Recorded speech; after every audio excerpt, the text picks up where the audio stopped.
नकुल और सहदेव महारानी माद्री के जुड़वा पुत्र थे जो वैद्य अश्विनी कुमार से पैदा हुए थे, परंतु कुंती माता द्वारा उनकी अच्छी परवरिश हुई थी।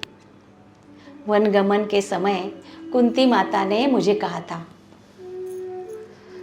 द्रौपदी, तुम स्वयं ही इन दोनों के खाने पीने का ख्याल रखना। दोनों ही जुड़वा होने के कारण दिखने में एक जैसे ही, उषा और निशा जैसे एक दूसरे से अस्पष्ट रेखाओं से जुड़ी हुई होती है, वैसे ही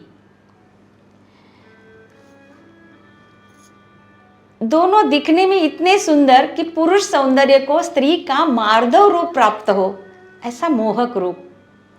नकुल तो अप्रतिम सुंदर थे। सभी नकुल को कामदेव की मूर्ति कहा करते थे। नकुल अश्वपाल थे।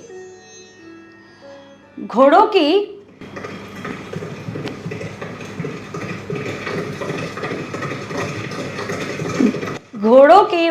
उन्हें अच्छी परख थी।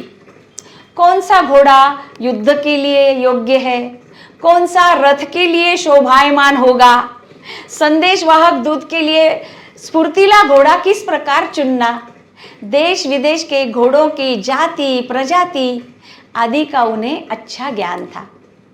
जंगली घोड़ों को प्रशिक्षित कर उनकी योग्यता के अनुसार उनका उपयोग करना, उनकी दवा दारू करना, ये उनका कार्य था।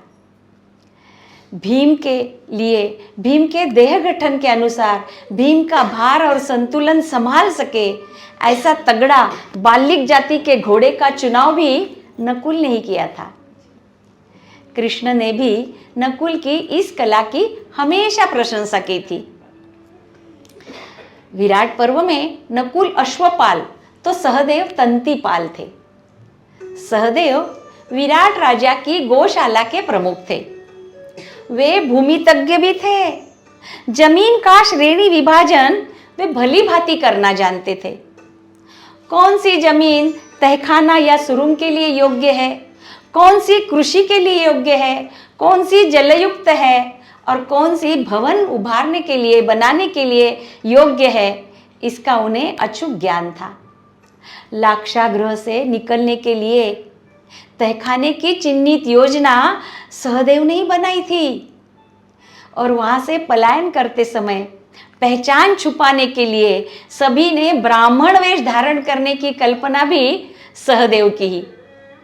सहदेव तो ब्राह्मण वेश में इतने हूबहू ब्राह्मण दिखते थे कि आज भी ब्राह्मणों को सहदेव कहने की प्रथा है। वे ज्ञानी ज्योतिषी भी थे। हस्तरेखा और मुद्रा से वे अचूक भविष्य बताते थे। आपको सही कहूं, नकुल और सहदेव ये दोनों ना मुझे पतियों की बजाय मित्र ज्यादा लगते थे, क्योंकि वो अपने भाइयों में उम्र में छोटे थे। वैसे वे उम्र में मुझसे भी बहुत छोटे थे, लेकिन ये बात मैंने कभी उनको महसूस नहीं होने दी। जैसे राजमाता कुंती देवी ने वे सौतेले पुत्र है, ये उन्हें महसूस नहीं होने दिया, वैसे मैंने भी नहीं होने दिया।